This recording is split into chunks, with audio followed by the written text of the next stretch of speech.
Assalamualaikum warahmatullahi wabarakatuh. Waalaikumsalam. Saya Syukriyanur Elvariyani dari Universitas Trunojoyo Madura, Prodi PG PAUD akan mengadakan wawancara kepada Bapak. Assalamualaikum Bapak. Waalaikumsalam warahmatullahi wabarakatuh. Saya akan bertanya tentang bagaimana perkembangan pendidikan di zaman milenial ini. Ya, terima kasih. Perkembangan pendidikan di zaman milenial khususnya di Indonesia begini deh ya. Pendidikan ini merupakan ujung tombak peradaban sebuah negara atau suatu negara dalam memecahkan problematika di masyarakat. Jadi maju dan tidaknya suatu negara dilihat dari sistem pendidikan yang ada pada saat ini. Oleh karena itu, pendidikan di zaman milenial ini sangat bagus sekali kalau di Indonesia. Karena apa? Perkembangan teknologi di Indonesia cukup pesat, sehingga untuk mengakses ilmu pengetahuan itu dari media teknologi itu sangat bagus sekali. Akan tetapi ini harus diimbangi dengan pendidikan karakter khas Indonesia. Jadi perubahan-perubahan dari Barat itu jangan sampai ditelan langsung saja. Teknologi itu bagus, tetapi kalau perubahan budaya dari Barat ini yang perlu difilter atau disaring oleh pendidikan karakter yang ada di Indonesia. Oleh karena itu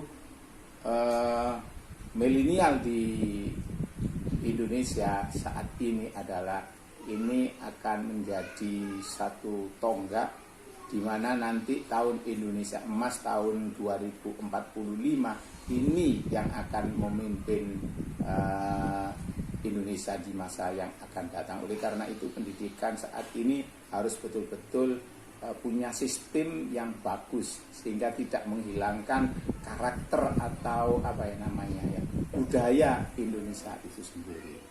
Nah, itu oleh karena itu kita manfaatkan teknologi yang saat ini sedang berkembang. Jadi tidak sulit untuk mendapatkan ilmu pengetahuan dari melalui teknologi itu. Begitu kalau menurut Bapak. Pertanyaan yang kedua Pak, kan di Indonesia itu perkembangan pendidikannya sudah maju.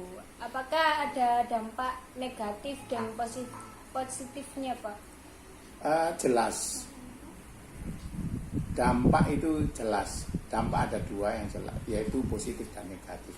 Positifnya itu anak sekarang atau pendidikan sekarang untuk mengakses atau mengambil ilmu pengetahuan dari luar negeri, dari teknologi yang dipakai oleh negara-negara maju itu tidak sulit.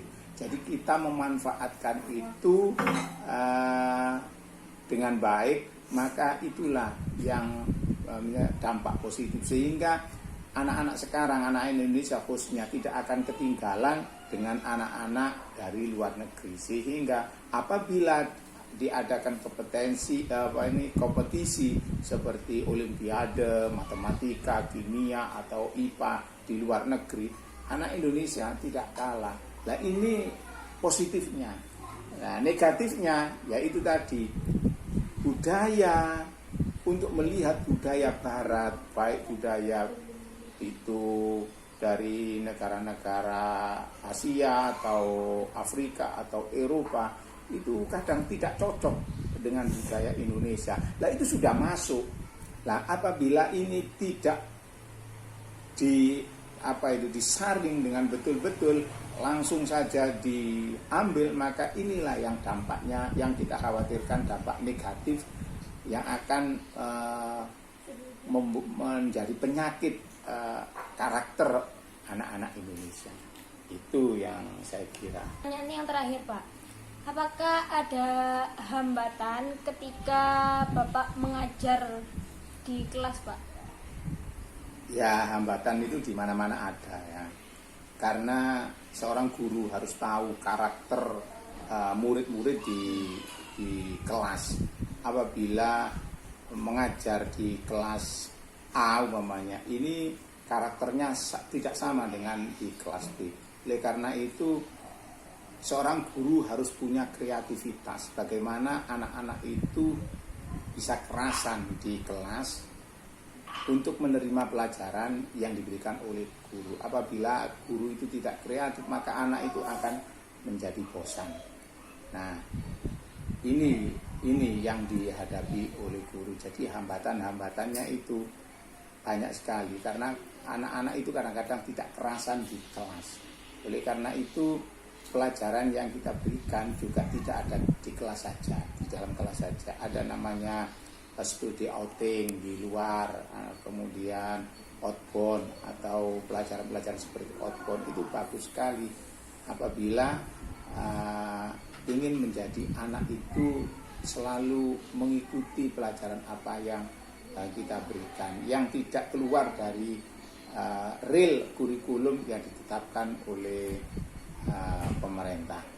Nah, itu adalah hambatan-hambatan yang harus diterjang, dan masih banyak hambatan-hambatan. Oleh karena itu seorang guru harus punya kreativitas yang betul-betul tahu sehingga bisa dinikmati oleh anak-anak di dalam kelas. Terima kasih. Ya, terima kasih Pak.